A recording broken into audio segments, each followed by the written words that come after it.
నేను చిన్న ప్రార్థన చేసుకుంటూ మనం తొందరగా వాక్యంలోకి వెళ్ళిపోదాం. కళ్ళు మూసుకుందాం. మహోన్నతుడ మహాగణుడ, నీ పరిశుద్ధమైన పాదములకు వందనాలు. మీ ఘనమైన నామానికి స్తోత్రం చెల్లిస్తున్నాం. మా గడిచిన ఈ సమయం అంతా కూడా ప్రభువా ఆయన మీ ఆత్మచేత మమ్మల్ని నడిపించి ఉన్నందుకు, మీ ప్రసన్నతను మాకు ఇక్కడ అనుగ్రహించినందుకు నీకు వందనాలు. మా గడిచిన కాలం అంతా కూడా మీ కృపాక్షయంలో చేత కాచినారు, కాపాడినారు. అంతేకాక ఇదిన సజీవ లెక్కల్లో ఉంచినారు. అదియుగాక ప్రభువా ఇటు విధంగా సంఘముగా మేము కూడి నిన్ను స్తుతించి ఆరాధించుటకు, వాక్యం చెప్పుటకు గాను వినుటకు గాను మీరు మాకు ఇచ్చిన సమయాన్ని బట్టి మీకు వందనాలు చెల్లిస్తూ నాయన ఈ యొక్క సమయం నేను సద్వినియోగం చేసుకుంటూ వెళ్తుండగా ప్రభువా నాయన మా మనస్సు, మా ధ్యానమును ప్రభువా మీ స్వాధీనపరచుకోనండి. వినగల మనసును, గ్రహించగల తండ్రి మా నాయన హృదయంలో బిడ్డలకు అనుగ్రహించి సత్యమును ప్రకటిస్తుండగా నాతో కూడా ప్రభు మా నాయన నా యందు మీరయ్యుండి నా నోట నీ మాట నుంచి నీ బూరగా వాడుకున్నామని ప్రభువా మాటలాడుచుండగా నేను కాదు నీ స్వరము వినబడగలగాలందరికీ ప్రభువా నాయన నేను కాదు కనబడాల్సింది ప్రభువా నీ ప్రసన్నతను తండ్రి వారు అనుభవించగలగాల. ప్రతి ఒక్క వాక్కును ప్రభువా నా నోట మీరుంచి అభిషేకించి ముందుకు నడిపించమని, మాలో ఎవరిలోనైనా ఏదైనా మీకు ఆయాసకరమైనటువంటి దయతో మమ్మల్ని కనికరించి క్షమించి మీ అక్కున చేర్చుకోనమని యేసుక్రీస్తు నామములో ప్రార్థించి అడిగి వేడుకుంటున్నాము తండ్రి, ఆమేన్. మరి ఒక సమయంన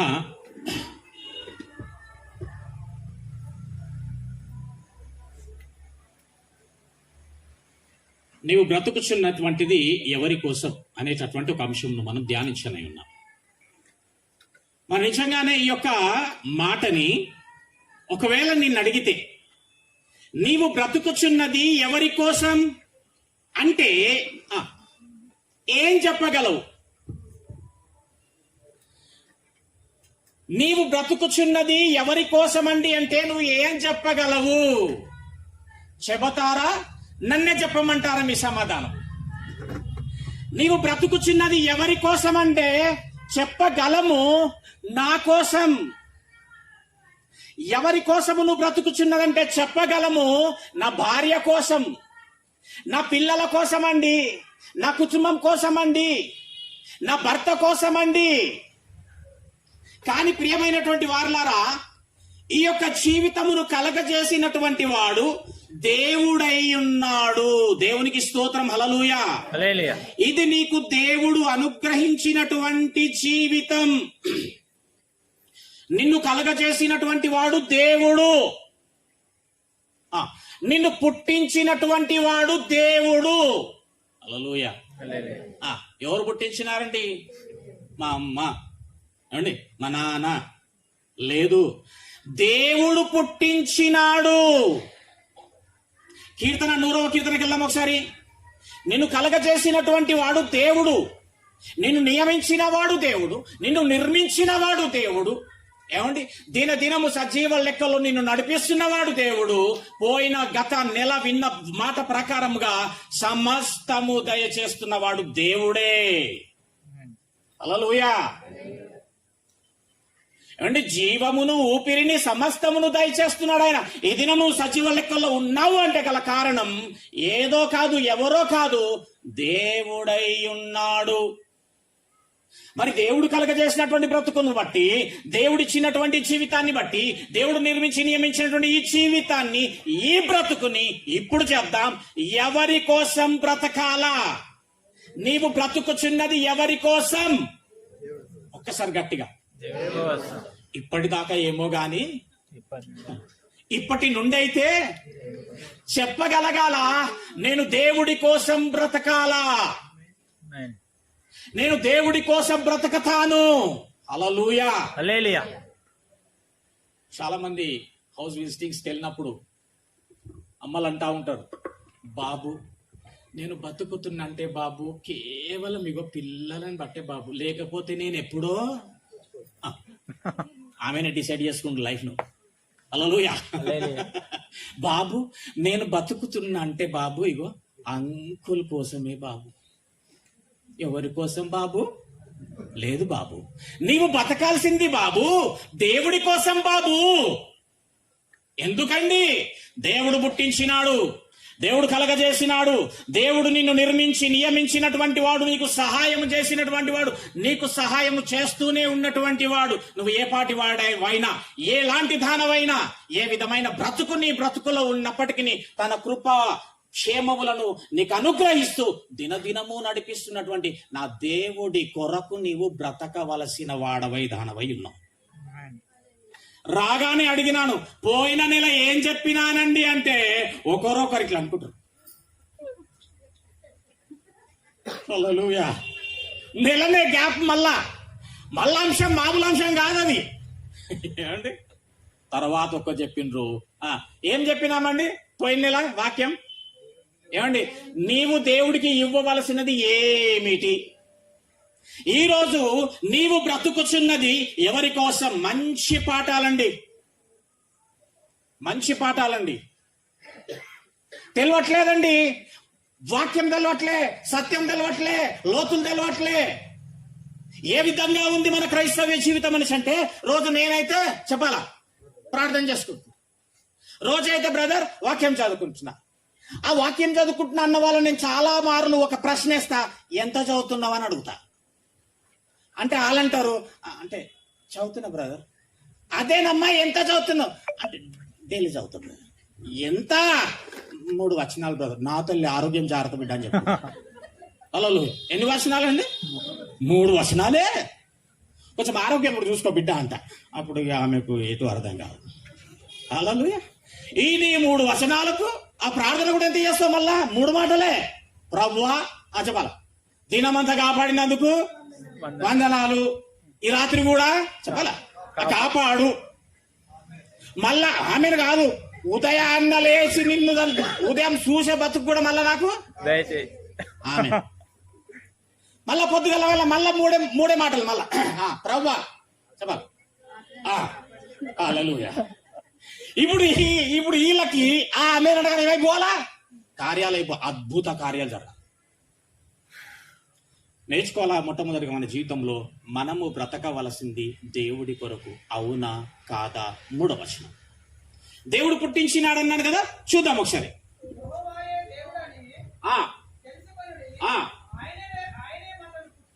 హల్లెలూయా, హల్లెలూయా. చాలండి చాలు, నేను మాట్లాడగానే మీరు ఆపేసేయండి. Okay right. ఆయనే మనలను, మళ్ళీ ఒకసారి, ఆయన మనలను ఉందా? ఏయన పుట్టించెను? ఆయనే మనలను పుట్టించెను. నీ జన్మకు కారకుడు దేవుడు, నీ జీవముకు కారకుడు దేవుడు, నీ బ్రతుకుకు కారకుడు దేవుడు, నీ సమస్తమునకు కారణభూతుడు దేవుడు. నీవు బ్రతకవలసింది ఎవరి కోసం? దేవుడి కోసం. 44వ యెషయా గ్రంథం తీద్దాం, ఇంకొక మాట చూసుకుందాం. 44 2వ వచనం నుంచి చదువుదామమ్మా. 44 ఏం చూడండి ఒకసారి. 41 వైర్లెస్ మైక్ ఉంటే అక్కడ ఎవరైనా బైబుల్ చదువుతారు వాళ్ళకి ఇవ్వండి. మంచిగా వినండి అండి. ఫస్ట్ ఒకటి మాట ఏం తెలుసుకున్నామండి? నేను పుట్టించిన వాడు ఆయనే. హల్లెలూయా. ఒకసారి గట్టి హల్లెలూయా, హల్లెలూయా. కొంచెం నిద్ర మత్తున్నోళ్ళు హల్లెలూయా చెప్పండి. హల్లెలూయా. అమ్మా కొంచెం ధ్యానం పెట్టి నేను అప్పుడప్పుడు టెస్ట్ చేస్తుంటా. నేను ఏదో నా అంతలో నేను చెప్పుకుంటూ పోను. నేను స్కూల్కి వెళ్ళే టైంలో మా సార్ ఉంటుండే, లెక్కల సార్ వస్తుండే. రాగానే గుడ్ మార్నింగ్ అంతే కదా, అట్లా చెప్తుంటే రాగానే లెక్క మొదలు పెడుతుండే. మళ్ళా బెల్లు కొట్టేదాకా ఇంకా తిరగకపోతుండే ఆ సార్. ఇంకా తిరగకపోతుండే, మమ్మల్ని అడగకపోతుండే. నాకు ఇప్పటికీ లెక్క అంటే తిక్క, ఒక్క ముక్క రాదు. అందుకే నేనేం నేర్చుకున్నా అంటే, ఈ యొక్క దేవుడి యొక్క బోధలో ప్రశ్నించేటటువంటి బోధ అయి ఉండాల. మొదటిది ఏం నేర్చుకున్నాం? ఆయనే నిన్ను పుట్టించను. చెప్పండి ఒకసారి, దేవుడు నన్ను పుట్టించినాడని చెప్పండి ఒకసారి. పక్కోళ్ళు మర్చిపోకుండా పక్కోళ్ళకు చెప్పండి, దేవుడు నిన్ను పుట్టించండి అని చెప్పు. అచ్చా, ఇప్పుడు చదవండి అమ్మా. 42వ అధ్యాయము 44వ అధ్యాయం 2వ వచనం చదివిడ. 2వది, ఏం చేసి? నిన్ను సృష్టించి. హల్లెలూయా. 2వది ఏం పుట్టించినోడు ఆయన్నే. హల్లెలూయా. అమ్మా నువ్వు సామాన్యురాలవు కాదు అయ్యా, మీరు సామాన్యులు కాదు. దేవుడు నిర్మించి, నియమించి, ఎన్నుకొని, ఏర్పాటు చేసి, లోకము నుండి వేరు చేసి నిన్ను తన కొరకు నియమించుకున్నటువంటి వాడు. భూమి ఆకాశములను కలగజేసి. హల్లెలూయా. అందుకే మిన్నం బ్రదర్ అంటే మామూలుగా సామాన్యుడు కాదు. హల్లెలూయా. నేను ఆర్డినరీ పర్సన్ కాదు. నీ పక్కోళ్ళకు నువ్వు ఆర్డినరీ కావచ్చు. హల్లెలూయా. నీ కుటుంబంలో ఆర్డినరీ కావచ్చు, నీ రక్త సంబంధికులకు ఆర్డినరీ కావచ్చు, నువ్వు పనిచేసే స్థలంలో నువ్వు ఆర్డినరీ కావచ్చు, కానీ నా దేవుని దృష్టిలో నువ్వు ఎక్స్ట్రాడినరీ. ఆమేన్. హల్లెలూయా. నువ్వు ఎక్స్ట్రాడినరీ బిడ్డ. ఏం వింటున్నావు అది మన్నన చేసుకో, ధ్యానించు. ఏదైనా చేయిస్తావు లోకంలో. వాళ్ళు ఇట్లా అంటున్నారు, వీళ్ళు అట్లా అంటున్నారు, అగ చూడు ఎట్లా చూస్తున్నారు, అగో నేనేం చేయలేదని అని అంటారు. మానేయ్. నా దేవుడు ఏమన్నా నన్ను, బిడ్డ నువ్వు ఎక్స్ట్రాడినరీ. భూమి ఆకాశంలో పట్టజాలంటూ నేను కోరుకున్నా బిడ్డ నిన్ను. ఏమంటే ఆ రోజు తల్లి గర్భంలో నువ్వు పడ్డప్పుడు నీ పక్క కణమును ఒకవేళ శుక్రకణాన్ని ముడితే ఈ రోజు నువ్వు లేవు. నిన్ను పుట్టించిన వాడు ఆయనే. రెండవది నిన్ను, ఇప్పుడు మళ్ళా చదవండి, నిన్ను సృష్టించి గర్భంలో నిన్ను నిర్మించి. గర్భంలో కూడా ఏం చేసిండు చెప్పండి. పుట్టించినోడు ఆయన్నే, సృష్టించినోడు ఆయన్నే, నిర్మించిన వాడు ఆయనే. గర్భంలో నిన్ను నిర్మించి నీకు సహాయము చేయువాడనైనా. నీకేం చేసిందంట దేవుడు? గర్భంలో, తల్లి గర్భంలో ఉన్నప్పుడు నిన్ను సృష్టించి నిర్మించి నీకు సహాయం చేస్తున్నాడంట. ఏ సహాయం చేసినాడండి ఎప్పుడైనా ఆలోచించినారా? తల్లి గర్భంలో ఆ 9 నెలలు నీకేం సహాయం చేసినాడు? నిర్మించినాడు, సృష్టిస్తున్నాడు, బాగానే ఉంది. ఏం సహాయం చేసినాడు అంటే, ఒక మనిషిని ఒక నీళ్ళలో గోతిలో కనుక నూకేస్తే ఆ నీటిలో మునిగితే ఎంతసేపు బతుకుతాడండి? మునిగిపోయింది అనుకో 1 నిమిషం చాలు కదా. ఇప్పుడు 9 నెలలు నువ్వు తల్లి గర్భంలో ఎక్కడున్నో చెప్పాలా, గట్టిగా చెప్పాలా? అవునా? ఇక్కడ రివర్స్ కేర్. డాక్టర్ అంటే నీళ్లు తక్కువైతే డేంజర్. నీళ్ళలో మునిగి తల్లి బొట్టుకు కనెక్ట్ చేసి నీకు శ్వాసను, ఊపిరిని దయచేసినాడు. నీకు ఆ 9 నెలలు నిండిన తర్వాత బయటకు వచ్చేటప్పుడు నా దేవుడు గాలిని ఆర్డర్ చేసినంట. గాలి, నా బిడ్డ బయటకు వస్తుంది, రేపు భూమి మీద నియమింపబడబోతుంది, జీవం ఇవ్వాలా, మంచిది ప్రభు అన్నదంట. హల్లెలూయా. మీకు తెలుసా గాలి కూడా దేవుడు మాట్లాడదని తెలుసా మీకు? ఒకానొక సమయం అప్పుడు ఒక రోజు పెడతా, ఇక్కడ టైటిల్ ఏమొస్తుంది తెలుసా? గాలి. అంతే, గాలి టైటిలే గాలి. అదిరిపోతుంది. రైట్.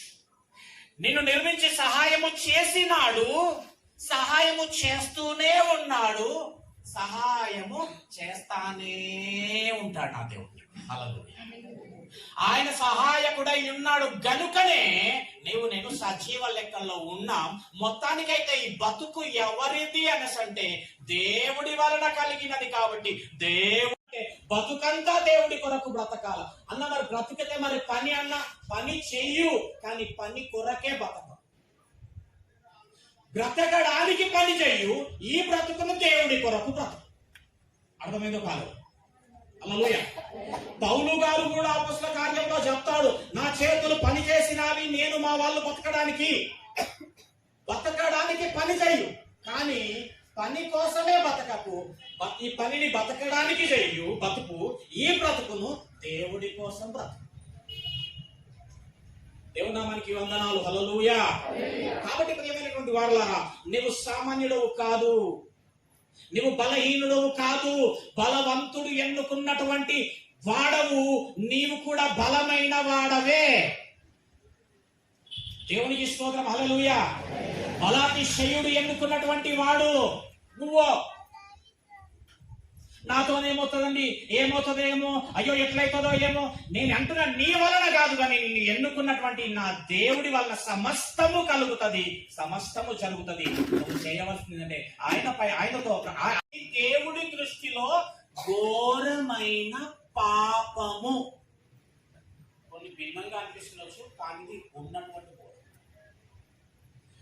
ఏమండి, నాకు ఇవన్నీ చెప్పొద్దండి, నా బ్రతుకు నా ఇష్టం అంటే గనక జాగారూకుడు అయిండు దేవుని బిడ్డ అంటే గనక అట్టి విధమైన జీవితమే కనుక నేను జీవిస్తానంటే అది దేవుని దృష్టిలో నీ యందు ఘోరమైన పాపం. నా ఇష్టం వచ్చినట్టు నేను బ్రతుకుతానంటే అది దేవుడికి ఆ వ్యక్తికి నరకాన్ని ఇచ్చేటంత కోపం. కొత్తగా ఉందా? నిజం ఇది. నీ ఇష్టం వచ్చినట్టు నువ్వు బ్రతుకుతానంటే అది దేవుడి దృష్టిలో ఘోరమైన పాపము. ఆ మనిషికి దేవుడు నరకాన్ని ఇచ్చేంతగా కోపము. ఇది బైబిల్లో రాయించినాడు దేవుడు. హల్లెలూయా. రాయించినాడు దేవుడు. నీ కోసం నువ్వు బ్రతకొద్దు. చాలా మటుకు ఏ మాట వింటామంటే దేవుడు నమ్ముకోండి. అయ్యో, యాకోబులో రాసింటది అక్కడ దయ్యములు కూడా ఏముందమ్మా నమ్మి వణుకుచున్నాయన్న. పర్వ ఒక మాట కూడా ఇచ్చేస్తారా? హల్లెలూయా. ఏమండి, ఒక చెట్టు పెట్టినావు అనుకో, నువ్వు ఒక చెట్టు పెడితే అది ఉన్నంత కాలం దాని ఫలాలన్నీ ఎవరికి కావాలా? నీకే. ఎవరిని కూడా దాని దగ్గర చెయ్యి వెయ్యనీయవు. ఏమండి, ఒక కుక్కను పెంచుకుంటున్నావు అనుకో, ఆ కుక్క ఉన్నంత కాలం ఎవరి కొరకు ఉండాలా? నీ కాపు కోసమే, నీ కాపుదల కొరకే ఉండాలా. ఏమండి, కట్టేసి మరీ పెడతావు. ఒక వస్తువు కన్నావనుకో, ఆ వస్తువు ఉన్నంత కాలం, పని చేస్తున్నంత కాలం ఎవరి కోసం ఉండాలి? ఆ వస్తువు నీకోసమే. మరి దేవుడు నిన్ను నిర్మించి, నియమించి, పుట్టించి, సృజించి సమస్తము దయచేసినటువంటి ఆ దేవుడికి నీవు కావా? పని చేయవా? ఏ పనికి రావా? కాబట్టి బిడ్డ, దేవుడు పుట్టించినటువంటి నీ బ్రతుకు దేవుడి కొరకై ఉండాలా. 16వ అధ్యాయం వెళ్దాం. లూకాసు సువార్త 16వ అధ్యాయం. లూకాసు సువార్త 16వ అధ్యాయం. ప్రాబ్లం ఎక్కడ వస్తుందంటే, వాక్యం వింటున్నాం, వాక్యం చాలా మందికి తెలుసు కూడా, కానీ ఎందుకు వారి ఇష్టానుసారమైన జీవితం జీవిస్తున్నారు? ఎందుకు దేవుడు అంటే భయం భక్తి లేకుండా పోయిందంటే, దేవుడు అసలు 2 చెవులు ఇచ్చి తప్పు చేశాడు. ఈ చెవితో వింటాము చెప్పాలి, ఒకటే ఇచ్చి ఇక్కడ ఒక బ్లాక్ చేసేది లేదు. దేవుడు విన్నట్టుగా మనసులో పోతుండేనేమో. హల్లెలూయా. వింటున్నాం, విడిచిపెడుతున్నాం. లేదు బిడ్డ, ఈ రోజు నుంచి నువ్వు యొక్క వాక్యాన్ని నువ్వు మన్నన చేసుకో. నిజమే, నన్ను దేవుడు పుట్టించినాడు కదా, దేవుడు కలిగ చేస్తున్నాడు కదా, నేను దేవుడి పని చేసే వాడనై ఉన్నా, నేను దేవుడి కోసం బ్రతకాలి కదా అని నువ్వు దేవుడి కొరకు బ్రతికితే ఏమవుతుందో చూద్దామని నీకు మెల్లిమెల్లి. రైట్, 16వ అధ్యాయం లూకాసు వార్త 16వ.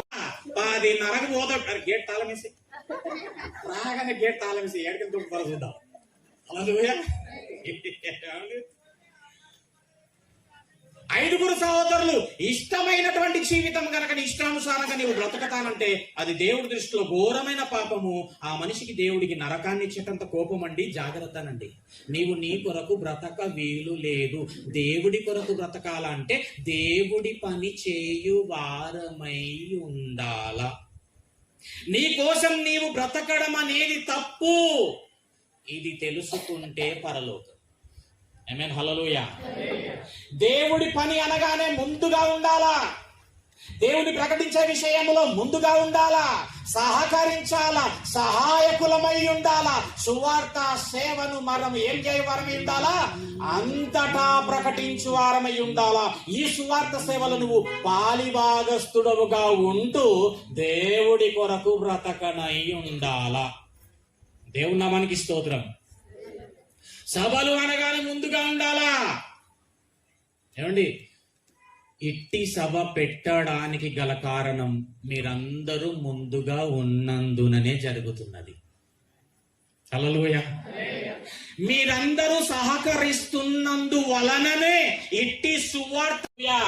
ఏమండి, నీవు సహాయము చేయపట్టుకే ఇదిగో ఈ యొక్క వాక్యాన్ని ఇక్కడ విత్తడం అనేటటువంటి అవకాశము దొరికినది.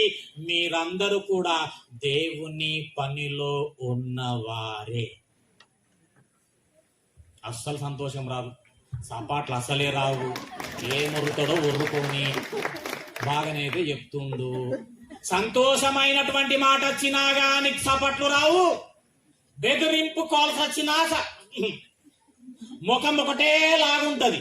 దేవుడు నిన్ను ఆశీర్వదిస్తున్నాడు దినమున.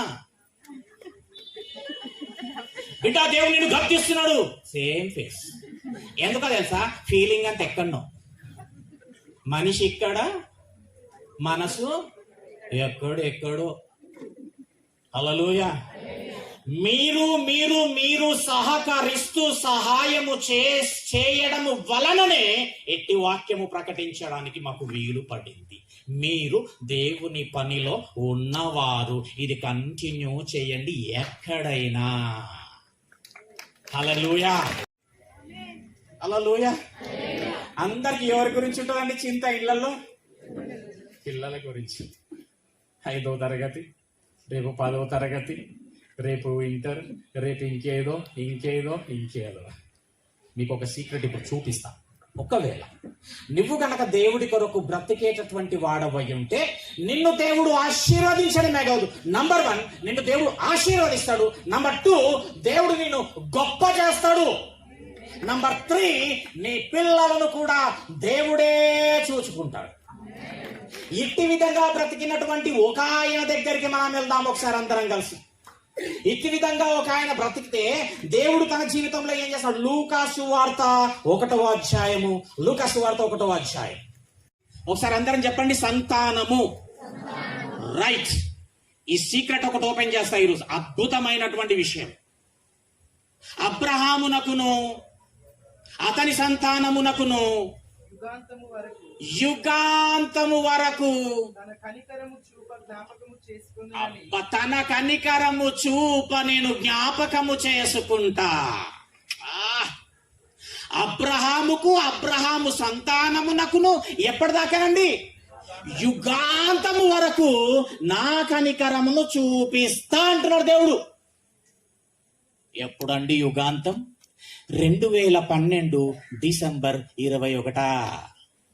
సినిమాలు తీసేసిర్రు ఏమండి? ఎప్పుడు యుగాంతం? 2030. అప్పటి వరకు నిన్ను నీ పైన కనికరము చూపిస్తాడట, నీ పిల్లలను ఆయన చూచుకుంటాడంట. అది 2030, 2060. వినండి 6000. యుగాంతం ఎప్పుడో తెలియదు కదా. 6000 ఎంత కాలమన్నా ఉండని యుగాంతం వరకు నీవు గనక దేవుడి కొరకు బ్రతికితే నిన్ను దేవుడు ఆశీర్వదించడమే కాక నీ పిల్లలను కూడా తన సంతానము పైన, నీ సంతానము పైన దేవుడి కనికరము ఉంచుతాడట. ఎప్పుడు? నీవు దేవుడి కొరకు బ్రతికినప్పుడు. నీవు దేవుడి కొరకు కనుక బ్రతికితే, ఒకసారి చెప్పు అన్న, ఈ రోజు నుంచి నేను దేవుడి కొరకు బ్రతుకుతా అనేటోళ్ళు ఒకసారి చేయలేపి గట్టిగా చెప్పండి ఒకసారి. ఈ రోజు నుంచి నేను దేవుడి కొరకు బ్రతుకుతా. ఈ రోజు నుంచి నేను దేవుడి కొరకు బ్రతుకుతా. చూసా సౌండ్ వస్తుందా? అసలు భయం. ఒకవేళ పుస రేపు బతకకపోతే, దేవుడి కొరకు నేను ఇయ్యకపోతే, సహకరించకపోతే, సహాయం చేయకపోతే, చెప్పండి ఒకసారి, నేను దేవుడి కొరకు బ్రతుకుతా. నేను దేవుడి కొరకు బ్రతుకుతా. నువ్వు మాట ఇచ్చి ముందు ఒక్కడిగేస్తే చాలు 100 అడుగులు లేపిస్తాను నా దేవుడిని. ఆమేన్. హల్లెలూయా. హల్లెలూయా. అంతా దయచేస్తూ సమస్యము సమకూరుస్తూ నడిపిస్తాడు. నీ వలన ఏం కాదండి. ఇప్పటి వరకు కూడా నీ వలన అయింది, అది నీ వలన అయింది అనుకుంటున్నావు. నా దేవుడి కృప వలన, నా దేవుడి ప్రేమ వలననే. హల్లెలూయా. హల్లెలూయా. అతనికి అబ్రహామునకును అతని సంతానమునకును యుగాంతం అండి బాబు. యుగాంతం అంటే తెలుసా? ఇంకా అంతం. యుగాంతము వరకు తన కనికరమును చూపిస్తా. అంటే నీవు దేవుడి కొరకు బ్రతికితే, నీవు బతికినంత కాలము, అది 100 ఏళ్ళు కావచ్చు, నువ్వు ఉన్నంత కాలము నీ పైన ఏముంటుంది? దేవుడి హల్లెలూయా. తన కనికరం బాగినండి బిడ్డ. నువ్వు కనుక దేవుడి కొరకు బ్రతికితే, నువ్వు బతుకున్నంత కాలము నీ పైన దేవుడి కనికరం ఉంటది, నీ పిల్లల పైన దేవుడి కనికరం ఉంటది. రేపు నువ్వు చనిపోయినాక నువ్వు ఉండవు ఇక్కడ ఉండవు, నువ్వు చనిపోతావు. కానీ ఇక్కడున్న నీ పిల్లల పైన హల్లెలూయా నువ్వు ఉండవు ఇక్కడ. నీ పిల్లల పిల్లలు, ఎందుకంటే యుగాంతం ఎప్పుడో 6000 అనుకుందాం. అప్పటి వరకు నీ పిల్లలు పిల్లల పిల్లలు పిల్లలు పిల్లల పిల్లలు నీ వెనక ఈ వస్తున్న ఈ తరం అంతటి పైన దేవుడి కనికరము ఉంటది. ఏం చేసేది పెద్ద హార్డ్ వర్క్ ఏం లేదు. దేవుడి కోసం నిలబడాలా, దేవుడి కోసం బతకాలా, దేవుడిని ప్రకటించే విషయంలో సహకరిస్తుండాలా, సహాయపడుతుండాలా. నీ బలము నీ బలగమును సమస్తమును దేవుని కొరకై నీవు నిలబడి దేవుని సువార్త ప్రకటన కోసం నిలబడితే నిన్ను ఆశీర్వదించడమే కాదు, నీ పిల్లలను నీ పిల్లల పిల్లల పిల్లలను నీ యుగాంతము వరకు దేవుడి యొక్క కనికరమును చూపిస్తాడు. ఏమండి, ఏమి చేసినాడనిండి అసలు అబ్రహాముకు దేవుడు ఇట్టి ఆశీర్వాదం అనుగ్రహించినాడు అంటే, ఏమండి, అసలు ఆయన ఈ భూమి మీద నిరీక్షణకు ఆధారము కూడా లేనప్పుడు ఏం చేసిండు అబ్రాహాము? నిరీక్షణ కలిగి నమ్మినాడంట. హల్లెలూయా. అసలు ఆధారమే లేదు, ప్రూఫ్ లేదు. ఆయన ఎదురు చూసే ఒక నిరీక్షణకు ఆధారమే లేదు, అయినా దేవుని నమ్మినాడంట. హల్లెలూయా. ఏమండి, మృతులను సహితము లేపగలడు అని, మృతుల పునరుద్ధానము ఉన్నది అని మొట్టమొదట నమ్మినటువంటి వాడు, మృతుల పునరుద్ధానం ఉన్నది, నా దేవుడు మృతులను సైతం లేపగలవాడని మొట్టమొదట నమ్మినటువంటి వాడు అబ్రహామును. అబ్రహామా, నీ యొక్క కుమారుని తీసుకొని వచ్చి ఇస్సాకును నాకు బలిగా ఇవ్వు అని అంట. హెబ్రీలు రాసిన పత్రిక 11వ అధ్యాయం, హెబ్రీలకు రాసిన పత్రిక 11వ అధ్యాయం. అంటే ఈయన ఏమన్నాడు, ఏమి చేసినాడు చూద్దాం ఒకసారి. 11వ అధ్యాయం 17వ వచనం నుంచి చదవండి ఒకసారి. అబ్రహాము శోధింపబడి విశ్వాసమును బట్టి ఇస్సాకును బలిగా అర్పించెను. ఎవడు ఆ వాగ్దానమును సంతోషముతో అంగీకరించెను, అది ఎవనితో చెప్పబడెను. అబ్రహాము మృతులను సహితము లేపుటకు, చూడండి, మృతులను సహితం, బాగా ఏంటంటే ఇది, మృతులను సహితము లేపుటకు నా దేవుడు శక్తిమంతుడు అని నమ్మిండంట. చాలా అక్కడ ఇక్కడ ఏం జరిగిందంటే, అబ్రహామును అయ్యా నీ కుమారుని తీసుకొచ్చి నాకు బలి అన్నాడంట. అయితే ఆయన వెళుతూ వెళుతూ వినండి, ఆ రోజు అబ్రహాము ఇస్సాకును తీసుకొని వెళుతూ వెళుతూ ఏమనుకుంటున్నాడంట తెలుసా? ఈ రోజు నేను నా కుమారుణ్ణి నరికేస్తే నా దేవుడు ఎట్లా మళ్ళా చేసి నాకు ఇస్తాడో చూడాలా. హల్లెలూయా. అంటే ఈరోజు ఏం జరగబోతుంది నా జీవితంలో, నా యొక్క కుమారుడి జీవితంలో అంటే, నేను నా కుమారుని నరికేసి చంపేస్తే ఆ చనిపోయిన నా కుమారుని మృతుణ్ణి మరలా దేవుడు అతక పెడతాడు. ఏ విధంగానో గాని మళ్ళీ పునరుద్ధానుడిగా నా కుమారుని నాకు ఇస్తాడు. ఎట్లిస్తాడు అంటే, ఈరోజు నా కుమారుని నేను చంపేస్తే నా దేవుడు ఎట్లిస్తాడో చూడాలా. ఈ రోజు నేను కొండ మీది నుండి ఏమి తీసుకొని వస్తాను తెలుసా? మళ్ళీ కోతిని కాదు, నా కుమారుణ్ణి, చంపినటువంటి నా కుమారుణ్ణి నేను మళ్ళీ తీసుకొని వస్తా. ఎందుకంటే నా దేవుడు నాతో ఒక వాగ్దానం చేసింది. ఏం వాగ్దానం తెలుసా? అబ్రహామా, ఇస్సాకు వలననైనదే నీ సంతానం. కథ చెప్పేసిండు. ఏమని చెప్పిండు? అబ్రహామా, ఇస్సాకు వలన అయినదే నీ సంతానం బిడ్డ అన్నాడు. నేను ఇంతకుముందు ఏం నోట్ చేసుకోమని చెప్పిన మైండ్లో? సంతానం. ఇక్కడ వచ్చింది చూడు మళ్ళా సంతానం. అయితే ఇప్పుడు ఈయనేమనుకుంటున్నాడంటే, ఆ రోజు విషయం అండి బాబు, వెళ్తూ నేను ఈ రోజు నా కుమారుని నరికేస్తే నా దేవుడు మళ్ళా నాకు ఇచ్చేసేస్తాడు. ఈ రోజు నేను మృతుల పునరుద్ధానం చూడబోతున్నా. ఎందుకంటే నా దేవుడు ఇస్సాకు వలననైనదే నీ సంతానం అన్నాడు కదా. ఇస్సాకునే చంపేసేస్తే ఇస్సాకే మళ్ళా రాకపోతే, ఇస్సాకే మళ్ళా ఉండకపోతే సంతానం ఎక్కడి నుంచి వస్తుంది? ఆ సంతానము, నీ సంతానము వలన భూలోక జనములన్నిటినీ నేను ఆశీర్వదిస్తాను చెప్పినాడంట. ఇట్లా మాట ఇచ్చిన దేవుడు మరి నా సంతానమైనటువంటి ఈ యొక్క ఇస్సాకు నా కుమారుని చంపేసేస్తే ఆయన సంతానం ఎట్లా ఆశీర్వదిస్తాడు దేవుడు? అంటే ఈ రోజు ఏం జరగబోతుంది అనమాట? ఇస్సాకుని నేను చంపేస్తే నా దేవుడు మళ్ళా ఇయ్యబోతున్నాడు. ఈ రోజు నేను మృతుల పునరుద్ధానం చూస్తా. సంతోషంగా పోతున్నాడు బాబిన. హల్లెలూయా. మీకు ఇంకో విషయం చెప్తా. మృతులను సజీవులుగా చేస్తాడు అనడానికి ఈ నిరీక్షణ, దాన్ని ఏమంటారంటే నిరీక్షణ, అవునా? ఈ నిరీక్షణకు ఆధారము లేనప్పుడు నమ్మిండని ఉన్నది కదా. ఈ నిరీక్షణకు అసలు అప్పటి వరకు ఆధారం లేదు. ఏం ఆధారం తెలుసా? అప్పటి వరకు భూమి మీద ఎవరు ఎక్కడా చనిపోయి లేచిన దాఖలాలే లేవు, నో ప్రూఫ్. అయినా గాని ఈయన ఏమనుకుంటుండు, చంపేస్తే మళ్ళీ మృతుల పునరుద్ధానం నేను ఇప్పుడు దేవుడు నాకు అనుగ్రహిస్తాడు, మృతుల నుంచి పునరుద్ధానం చేస్తాడు, నేను మృతుల పునరుద్ధానం చూస్తా. అర్థమైందండి? అర్థమైందండి?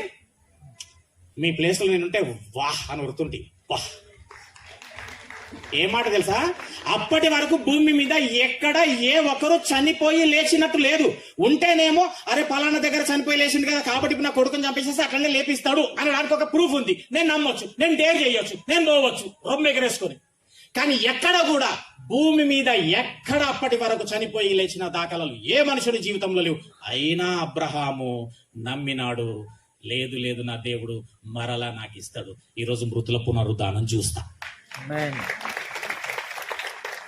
ఒక అద్భుతమైన విషయం చెప్తానని మీకు ఆదికాండం వెళ్ళండి ఒకసారి. అసలు ఇంతగా ఎట్లా నమ్మినాడు, అసలు ఏం జరిగింది మునుపటి దినాల్లో ఏం జరిగింది అబ్రహాము దేవుడి విషయంలో?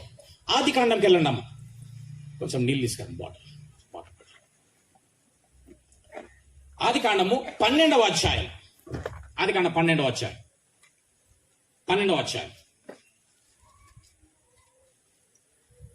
చేసి నిన్ను గొప్ప జనముగా చేసి అబ్రహాముతో అంటున్నాడు దేవుడు, నిన్ను ఆశీర్వదించి నీ నామమును గొప్ప చేయుదును. నీ నామమును ఏం చేస్తా? నేను గొప్ప చేస్తా. నీవు ఆశీర్వాదముగా ఉండు. నిన్ను ఆశీర్వాదముగా ఉండు. నిన్ను ఆశీర్వదించు వారిని నేను ఆశీర్వదిస్తా. నిన్ను దూషించు వారిని దూషించు వారిని నేను శపిస్తా. భూమి యొక్క బాగినండి, ఇక్కడ నుంచి అండర్లైన్. భూమి యొక్క సమస్త వంశములు నీ యందు అండర్లైన్, నీ యందు ఆశీర్వదింపబడతాయి అబ్రహామా. భూలోక వంశములన్నీ కూడా నీ యందు ఆశీర్వదింపబడును. నీ యందు అంటే ఎవరి యందు? చెప్పండి ఒకసారి, ఎవరి యందు? అమ్మా ఇస్సాకు, అబ్రహాంతో అంటుండు నీ యందు ఈ భూలోక వంశములు అన్ని కూడా ఆశీర్వదింపబడతాయి. ఏమర్థమైంది ఇప్పుడు నీ యందు అంటే? అర్థం కావాలంటే ఇంకొక దగ్గరికి వెళ్ళాలా, 22వ అధ్యాయం. అక్కడే బాగా అర్థం చేసుకోండి.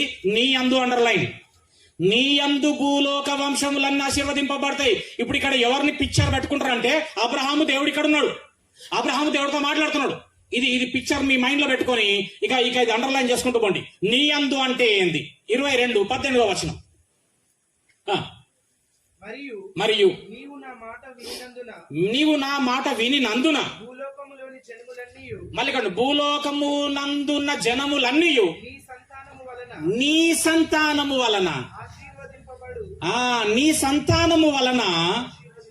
ఆశీర్వదింపబడును. ఇక్కడ జనములు అన్నా వంశములు అన్నా ఒక్కటే. నీ సంతానము వలన ఆశీర్వదింపబడును. నీ సంతానము వలన అంటే ఎవరి వలన? చెప్పండి, అందరు చెప్పండి, ఎవరి వలన అంటే? ఎవరికి అర్థమైందా చెప్పండి, నాకు అట్లనే అర్థమైంది. అబ్రహాము వలన, కొంతమంది ఇస్సాకు వలన, రైట్? నీ సంతానము వలన ఆశీర్వదింపబడతాయి. ఏంటి? ఈ భూలోక జనములన్నీ వంశములన్నీ కూడా అబ్రహాము నీ సంతానము వలన. నీ యందు అంటే అర్థం అండర్లైన్ చేసుకున్నాను కదా, నీ యందు అంటే నీ సంతానం. హల్లెలూయా. ఇప్పుడు నీ సంతానం అంటే ఏంది? నీ యందు అంటే నీ సంతానం. నీ సంతానం వలన భూలోక వంశములన్నీ కూడా జనములన్నీ కూడా ఆశీర్వదింపబడును. మరి ఇప్పుడు నీ సంతానం అంటే ఏందంటే మనకు అర్థమయ్యింది అబ్రహాము లేకపోతే ఇస్సాకు అయి ఉంటాడు. ఇప్పుడు నీ సంతానం అనేది అర్థం కావాలంటే గలతీయులకు రాసిన పత్రికకి వెళ్దాం. గలతి, రైట్? నీ సంతానము, మళ్ళొకసారి చెప్పండి అందరు, నీ సంతానము, రైట్? సంతానము, నీ యందు అన్న నీ సంతానము అన్న ఇక్కడ ఒకటే. ఇప్పుడు నీ సంతానం అంటే ఇంకొంచెం ఓపెన్ చేద్దాం, మనకు సీక్రెట్ బయటపడుతుంది, రైట్? గలతీయులకు రాసిన పత్రిక 3వ అధ్యాయం 16వ వచనం చదవండి బిడ్డ. అబ్రహాము అబ్రహామునకును అతని సంతానమునకును సంతానం అంటే ఏందో ఇప్పుడు మనం ఇంకా కంక్లూజన్లకు రాలే. రైట్. అబ్రహామునకును అతని సంతానమునకును చేయబడ్డాయి అండి వాగ్దానాలు. ఎక్కడ? ఇంతకుముందు చదువుకున్నామా? ఇంతకుముందు ఆదికాండం చదువుకున్నాం. వాగ్దానములు చేయబడిన. అవును ప్రభు, కరెక్ట్. ఇప్పుడే వాగ్దానాలు చేసినాము. ఆయన దేవుడు అబ్రహాముతో అనేకులను గూర్చి అన్నట్టు అనేకులను గూర్చి అన్నట్లుగా సంతానములకును. అక్కడ బాగా క్లియర్ గా చదవాలి, ఒక్కరు చదవండి గట్టిగా. అనేకులను గూర్చి అన్నట్లు నీ సంతానమునకును అనేకులను గూర్చి అన్నట్లుగానే ఉంది. కానీ ఇక్కడ ఏమంటే నీ సంతానమునకును అన్నాడు. ఇక్కడ సంతానములకును కాదు, సంతానమునకును అన్నాడు. అనేను ఆ సంతానము క్రీస్తు. ఆ సంతానము క్రీస్తు. హల్లెలూయా. అంటే అబ్రహాం ఇక్కడ బలియమన్నప్పుడు ఏమి జ్ఞాపకం చేసుకుని వాగ్దానం జ్ఞాపకం చేసుకుండు. నీ యొక్క ఇస్సాకు వలన అయినదే నీ సంతానము వలన భూలోక జనములన్నీ వంశములన్నీ ఆశీర్వదింపబడతాయి. అంటే దేవుడు ఇస్సాకు వలనైనటువంటి ఆ సంతానము ఎవరు కలుగుతారంటే క్రీస్తును వాడు వస్తాడు. మరి ఇప్పుడు ఇస్సాకునే బలిగా ఇచ్చేస్తే ఆయన నాకు మళ్ళా పునరుద్ధానుడిగా చేసి ఇవ్వకపోతే క్రీస్తు ఎక్కడి నుంచి వస్తాడు ఇప్పుడు దేవుడి ప్రకారంగా? భూలోక జనములని వంశంలోని ఎట్లా ఆశీర్వదింపబడతాయి? కాబట్టి ఈ రోజు నా కొడుకు నేను నరికేస్తే దేవుడు మళ్ళా నాకు అనుగ్రహిస్తాడు. నేను మృతుల పునరుద్ధానం ఈ రోజు ఈ మోరియా పర్వతం పైన చూడబోతున్నా. హల్లెలూయా. అందరికి అర్థమైందా అండి? నీ యందు అంటే నీ సంతానము అంటే ఏంటంటే క్రీస్తు. ఈ క్రీస్తు వలన భూలోక జనములన్నీ నేను ఆశీర్వదిస్తా అబ్రహాము అని వాగ్దానం చేసింది నాకు. మరి ఈ యొక్క సంతానము వచ్చేటటువంటి ఈ యొక్క ఇస్సాకు వలన వచ్చే ఈ సంతానము వచ్చేది ఉంటే మరి ఇస్సాకుని తీసేసి ఈ సంతానం ఎక్కడి నుంచి వస్తుంది అంటే ఈరోజు ఏం జరుగుతుంది? అద్భుతం జరగబోతుంది. మృతుల పునరుద్ధానం చూస్తే ఈరోజు అబ్రహాం ఆ రోజు పోయింది ఏడ్చుకుంటూ కాదు. ఈ రోజు నేను నా దేవుడి ద్వారా మృతుల పునరుద్ధానం చూస్తా. అబ్బా, మళ్ళా అక్కడ ఆశ్చర్యమైన అద్భుతమైన విషయం ఏంటంటే ఆయన నిరీక్షణకు ఆధారం లేదు, ప్రూఫ్ లేదు. భూమి మీద ఎవ్వరు అట్లా చనిపోయి లేచిన దాఖలాలు లేవు. ఒకవేళ మనతోనే అంటే ప్రవ్వా ఏడ చచ్చిపోయిన లేచినట్టు చూడకపోతే మరి నా కొడుకుని చంపేస్తే అటే పోతాను నాయన, నేను ఇయ్య ప్రవ్వా అనేటోళ్ళం. నాయన నీ కుమారుని ఇయ్యు అంటే అవునా ప్రభు నేను రేపు చెప్తా ప్రభు. ఎందుకు? ఇంట్లో జర మాట్లాడుకొని రేపు చెప్తా ప్రభు. హల్లెలూయా. కుమారుడా నీ కుమారుని ఇయ్యు బిడ్డ అంటే ఇప్పుడేనా అయ్యా? మనం అట్లా ఉంటుంది. మనం ఒక పెద్ద కార్యక్రమం చేయాలా అంటే నేను చెప్తా బ్రదర్. హల్లెలూయా. మనం అట్లా అనేటోళ్ళం. ఈయన అట్లా అనలే, వెళ్ళిపోయినాడు. నంబర్ 1. నంబర్ 2 చూద్దాం ఒకసారి. ఇక దేవుడు కూడా అనుకున్నాడు, నా కొడుకుకు పేపరు చెప్పాలా లీక్ అయ్యింది, అర్థమైపోయింది. పాయింట్ లీక్ అయిపోయింది. ఏం లీక్ అయిపోయింది? బాగా పట్టేసిండు. నీ యొక్క ఇస్సాకు వలన అయినదే సంతానం అనగా అది పట్టేసిండు. నరకేసాడు ఇప్పుడు వద్దని చెప్పి ఆపు నాయన అని చెప్పి ఒక గొర్రె మేకను పొటెన్లు సెట్ చేసి దేవుడు పాటు దీన్ని ఇచ్చేసేసి నువ్వు సపరేట్గా నీ కోరుకుని తీసుకుని వచ్చేసే మృతుల పురాణం తర్వాత ఉన్నదని చెప్పిండట.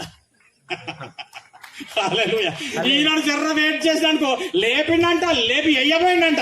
అమ్మో, అప్పుడు అనుకున్నాడు దేవుడు, అబ్బో నా కొడుకు పేపర్ లీక్ అయిపోయింది, పాయింట్ లీక్ అయింది, వేసినా వేస్తాడు, మృతుల పునరుద్ధానంకి ఇంకా జర సమయం ఉన్నది, ఇప్పుడే వేసేటట్టున్నాడు. ఓ అబ్రా ఆడ మేపుంది తెచ్చుకొని గొర్రెని తెచ్చి నీ కొడుకుని తీసి సపరేట్గా దిగన్నాడంట. హల్లెలూయా. రెండవది, నామాన్ని దేవుడు గొప్ప చేస్తానని చెప్పినాడు కదా. నా కోసం బ్రతికితే నీ నామం గొప్ప చేస్తా. అబ్రహాము నామాన్ని ఎంత గొప్ప చేసినాడు తెలుసా? వినండి. భూమి మీద ఎవరైనా మాట్లాడాలన్నా అబ్రహాముతోనే మొదలు పెట్టాలా? హలో, పరదేశులో ఎవరైనా మాట్లాడాలన్నా అబ్రహాము పేరుతోనే మొదలు పెట్టాలి. అబ్రహాము పేరు అంత గొప్ప చేసింది ఆయన. ఆ పరలోకంలో తండ్రివైనా ఆడికెళ్ళి స్టార్ట్. హల్లెలూయా. హల్లెలూయా. నా కుమారుడి పేరైన పడాలా. అక్కడ ఎవడైనా పిలవాలన్నా అబ్రహాముతోనే మొదలు పెట్టాలా. ఇక్కడ ఎవరైనా పిలవాలన్నా అబ్రహాముతోనే మొదలు పెట్టాలా. పాత నిబంధనలు ఎన్ని ఉన్నాయండి పుస్తకాలు? అమ్మా అమ్మా 39. కొత్త నిబంధనలో 3 × 9 అంతే, గుడ్డి లెక్క. రైట్. ఈ నూతన భూమి మీద నూతన నిబంధన మొదలు పెట్టేవారు ఎవరైనా మొట్టమొదట మొదలు పెట్టాల్సింది నా కుమారుడైన అబ్రహాము పేరుతోనే స్టార్ట్. మత్తయి సువార్త 1వ అధ్యాయం చూడండి ఏముంది అక్కడ. మత్తయి సువార్త 1వ అధ్యాయంలో వంశావళి గురించి రాసిందండి. వినండి. వంశావళి గురించి రాస్తున్నాడంటే ఫస్ట్ వాళ్ళ పేరు రావాలి. చెప్పండి, మీరు చెప్పండి. ఆదాం రావాలా? ఏమండి, ఆదాం రావాలా? నోవాహు రావాలా? మోషే రావాలా? ఏం పేరుందని చదవండి ఒకసారి. ఏముందండి? అబ్రహాము కుమారుడగు. చపాట్లు కొట్టండి ఒకసారి. అంత గొప్ప చేసినాడండి ఆయన్ని. పరదేశంలో ఎవరిని పిలవాలన్నా గాని తండ్రివైన అబ్రహామా, అక్కడనే బాస్ అక్కడ ఆయనే. ఇక్కడ మొదలు పెట్టాలన్నా అబ్రహాము కుమారుడు. ఆదాము కదా, మరి వంశావళి మొదలు పెట్టాలి. ఆదాంకెళ్ళి రావాలి కదా, నోవాకెళ్ళి రావచ్చు కదా. అబ్రహాంకెళ్ళి ఎందుకు వచ్చిండు? అబ్రహాము నామాన్ని నా దేవుడు గొప్ప చెయ్యదలచినాడు. ఏమండి, అబ్రహాము ఎట్లా బ్రతికినాడు అనేసి అంటే ఏమో అబ్రహాము కుటుంబం మొట్టమొదట భూమి మీద ఇదిగో మృతుల పునరుద్ధానము ఉన్నది అనేటటువంటిది నమ్మినవాడు అబ్రహామే. పరలోకం గురించి చెప్పినవాడు మొట్టమొదట అబ్రహామే. అబ్రహాము. దేవుని నామానికి స్తోత్రం. హల్లెలూయా. కీర్తన 37వ అధ్యాయం ముగించుకుందాం. ఇంకా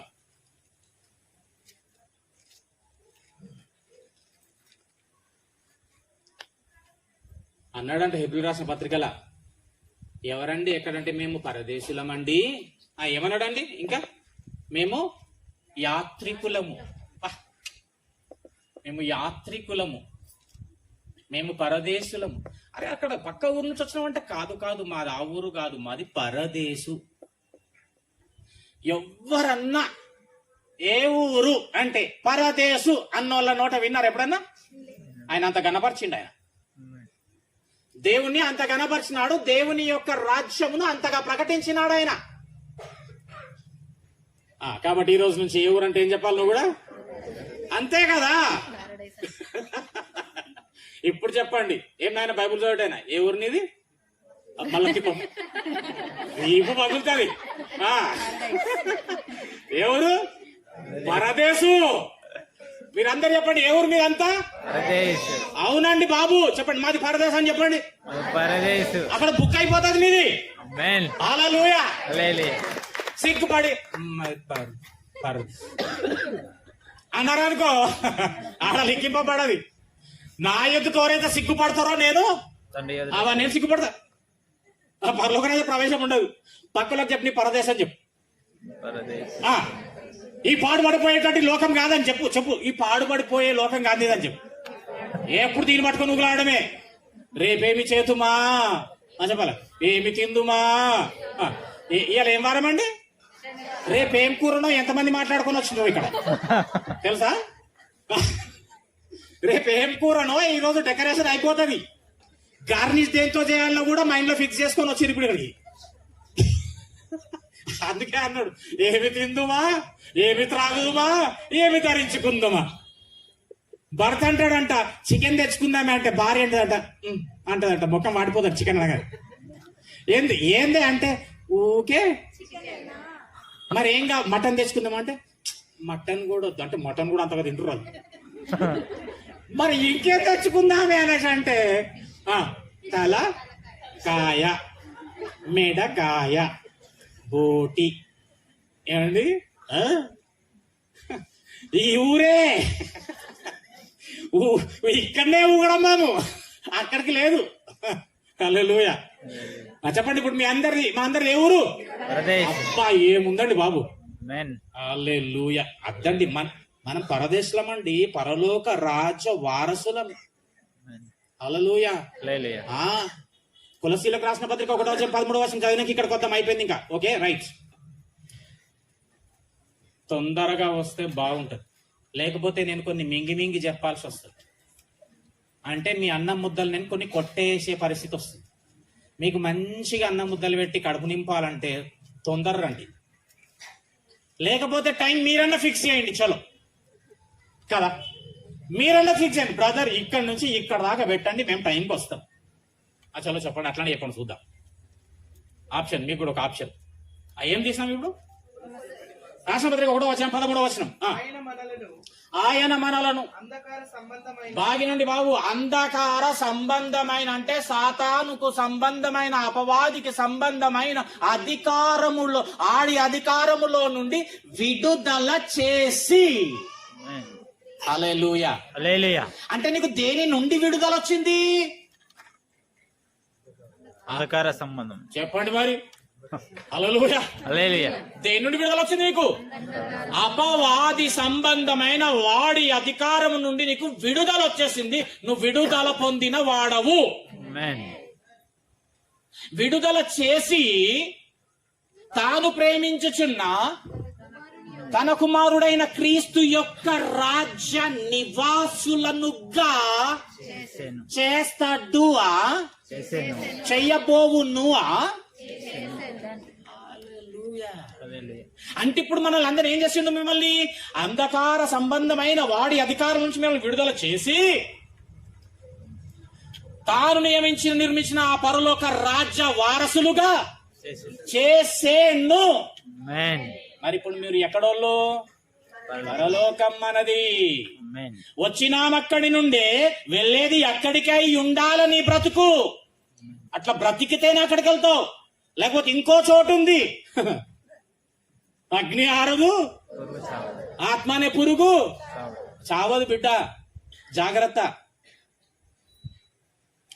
ఆ సిగరెట్ తాగకే బంజాయి అంటే మాట వింటారా? హల్లెలూయా. అడుగుతారు ఏంటంటే సిగరెట్ తాగద్దని బైబుల్లో ఉందారా? చాలా తెలివి మరి మనకి. హల్లెలూయా. సామెతల్లో ఉంది, వాడి పెదవుల మధ్యన అగ్ని మండుచున్నట్టున్నది.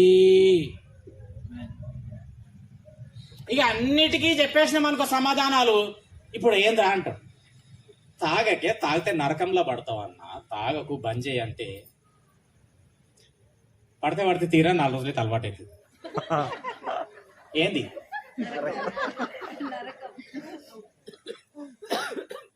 అసలు సంగతి? మనలోకి ఏం తెలియదు తెలుసా? అసలు నరకం పరలోకం ఉందో లేదో చూసొచ్చినోడు ఓడున్నాడు, అది పోయినోడు పోయినట్టే.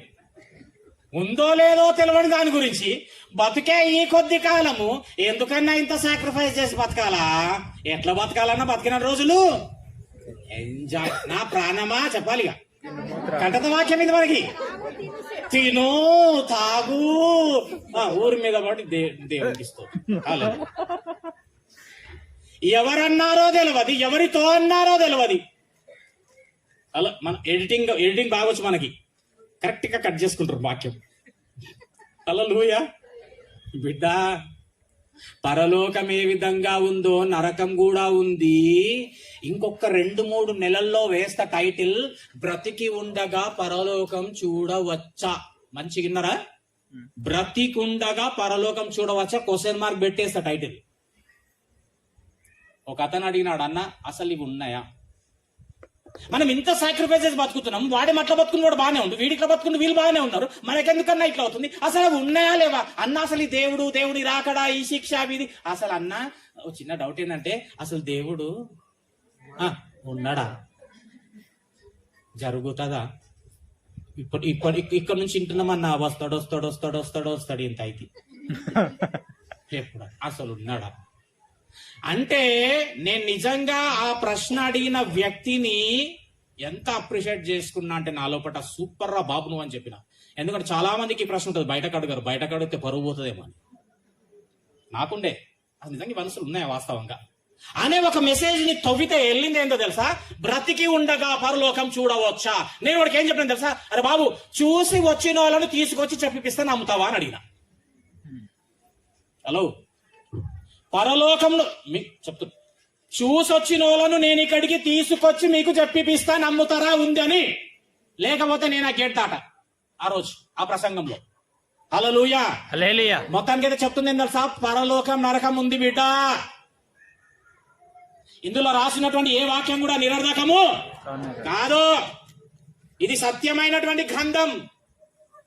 దేవుని కొరకు బ్రతికితే ఆ పరలోకం పోతాం. 37వ కీర్తన ఒకసారి 28 చూద్దాం. ఇట్టి విధంగా నువ్వు భయము భక్తి కలిగి దేవుడి కొరకు నువ్వు బ్రతికితే గనక ఏం చేస్తాడో ఒక 2 వచనాలు చూపించి నేను ముగిస్తానండి. ఇంతవరకు మీరు కూర్చున్నారు, నాకు చాలా సంతోషం. దయచేసి ఇంకొక 10 నిమిషాలు. రైట్. ఏలయనగా 37:28 కీర్తన. చదువు. న్యాయంను ప్రేమించువాడు అది ఆయన తన భక్తులను విడువడు.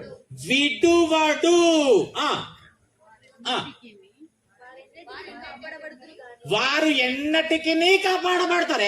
ఎప్పటి వరకు కాపాడబడతారండి భక్తులు? ఎన్నటికంటే ఎప్పటిదాకా? ఎప్పటిదాకా? యుగాంతం దాకా. హల్లెలూయా. హల్లెలూయా. దేవుడి కొరకు భక్తి కలిగి భయం కలిగి జీవిస్తే ఎప్పటి వరకు నువ్వు కాపాడబడుతాడు? యుగాంతం దాకా.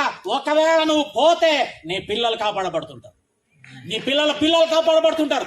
నీ వాళ్ళు నీకు సంబంధించిన వాళ్ళు ఇక్కడ చూడకుండా సరే నా దేవుడు చూచుకుంటాడు నీ పిల్లల్ని. నా దేవుడు ఆశీర్వదిస్తాడు నీ పిల్లల్ని. నువ్వు వెళ్ళిపోయిన తర్వాత నీ పిల్లల్ని ఎవరైనా వెలేస్తుండొచ్చు, నా దేవుడు చూసుకుంటాడు. ఎప్పుడు? నీవు దేవుడి కొరకు బ్రతికినప్పుడు. ఇంకా చదవండమ్మా. కానీ అని ఉందండి. కానీ అంటే ఏదో విషయం ఉంది ఇంకా అక్కడ. భక్తిహీనుల సంతానము నా ఇష్టం వచ్చినట్టు నేను బతుకుతా అని గనక భక్తిహీనంతో ఉంటే ఆ భక్తిహీనుల సంతానము నిర్మూలం, తుడిపి పాడేస్తాడు భూమి నుంచి. హల్లెలూయా. మన నుండి మన తరతరాలు ఆశీర్వదింపబడాలా, తుడిపివేయబడాలా? అంటే నీవు బ్రతుకుచున్నది దేవుడి కోసం అయి ఉండాలా.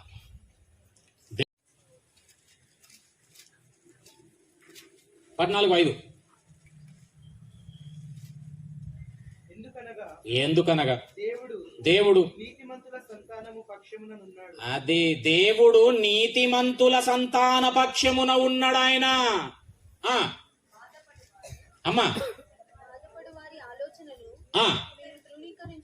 ఓకే. యోబు 14 బిడ్డ ఒకసారి. యోబు 14:34. అంటే ఒకవేళ ఈ టైటిల్ ను బట్టి నువ్వు దేవుడి కోసం గనక బ్రతికితే ఇదిగో ఇది జరుగుతుందండి. మీకు ఏం జరుగుతుందండి? నీవు ఆశీర్వదింపబడతావు, నీ పిల్లలు ఆశీర్వదింపబడతారు, నీ తరాలు ఆశీర్వదింపబడతారు. ఎప్పటి వరకు అంటే యుగాంతం. అది 6000 సంవత్సరాలకు రాని. ఇప్పుడు 2000లో ఉన్నాం, అది 6000కు రాని. అప్పటిదాకా నీవి భూమి మీద ఉండవు కావచ్చు, కానీ నీ తరాల పైన అంతా నీ పిల్లల పైన దేవుడి యొక్క కృప కమ్ముకొని ఉంటది. దేవుడు చూచుకుంటాడు. హల్లెలూయా. యోబు 15:34 భక్తిహీనుల కుటుంబం అండి నిస్సంతువగును. ఇక సంతానం ఉండదు, ఇంకా మొత్తం ఫినిష్. భక్తిహీనుల కుటుంబం. ఏమండి, ఈ రాత్రికాల సమయమందు నీ జీవితము, నీ పిల్లల జీవితము, నీ కుటుంబ జీవితము, నీ యొక్క తరముల జీవితము ఏ విధంగా ఉండాలని యోచన చేస్తావో అట్టి విధమైనటువంటి బ్రతుకు నీ బ్రతుకు. ఏ బ్రతుకు అనేసంటే 2 ముందు పెట్టినాడు దేవుడు ఈ రోజున: జీవము, మరణము. భక్తి, భక్తిహీనత. భక్తుడిగా బతుకుతావా, నువ్వు దీవింపబడతావు, ఉన్నంతకాలం ఆశీర్వదింపబడతావు, ఉన్నంతకాలం నీ పేరు గొప్ప చేస్తాడు దేవుడు. నువ్వు పోయినాక కూడా నీ పిల్లలను దేవుడు చూచుకుంటాడు, తన కనికరాన్ని ఉంచుతాడు. దేవుని నామానికి వందనాలు. హల్లెలూయా. హల్లెలూయా. లాస్ట్ రెఫరెన్స్ 1 తిమోతి 6వ అధ్యాయం 6వ వచనం. 6వ అధ్యాయం 6వ వచనం. సంతృష్టి సహితమైన దైవ భక్తి గొప్ప లాభ సాధకమది. నీకు లాభాన్ని చేకూరుస్తుంది. లేదు నా కొరకే నేను బ్రతుకుతాననేసి అంటే తన ప్రాణమును కాపాడుకున్న ఒకను వాడు ఏమైతుందండి? తన ప్రాణమును కాపాడుకునేటటువంటి వాడు దాన్ని పోగొట్టుకుంటాడు. ఆ ప్రాణం ఉన్నంత కాలము దేవుడి కొరకు కానీ బ్రతికితే దాన్ని కాపాడుకున్న వాడవుతాడు. కోట్ల సంవత్సరము దేవుడితో బ్రతికేటటువంటి కృప. దేవుని నామానికి వందనాలు. హల్లెలూయా. కాబట్టి ఇదిగో ప్రియమైనటువంటి వారలారా, ఈరోజు దేవుడు ప్రేరేపించి అందించినటువంటి ఉపమానము, నీవు బ్రతుకుచున్నది ఎవరి కోసం? యథార్థంగా చెప్పాలంటే నీ భార్య కోసమో, నీ భర్త కోసమో, నీ పిల్లల కోసమో, నీ కుటుంబం కోసమో, వ్యక్తిగతంగా నీ కోసమో నువ్వు బ్రతుకుతున్నావు కావచ్చు. యథార్థంగా మనసు పైన చేయబెట్టుకొని చెప్పాలంటే. కానీ ఈరోజు ప్రశ్నించినాడు దేవుడు, నువ్వు ఎవరి కోసం బ్రతకాలనేసి అంటే, నువ్వు నా కొరకు బ్రతకాలా? నా కొరకు బ్రతికితే నిన్ను ఆశీర్వదిస్తా, నీ పిల్లల పైన యుగాంతం వరకు నాకు అధికారాన్ని చూపిస్తా బిడ్డ. నీ నామాన్ని నేను గొప్ప చేస్తా, నిన్ను విడువను, నిన్ను ఎరగాలి. దేవుడిటి కొద్ది వాక్యము మనాత్మ నిమిత్తమై దీవించి ఆశీర్వదింపబడును గాక.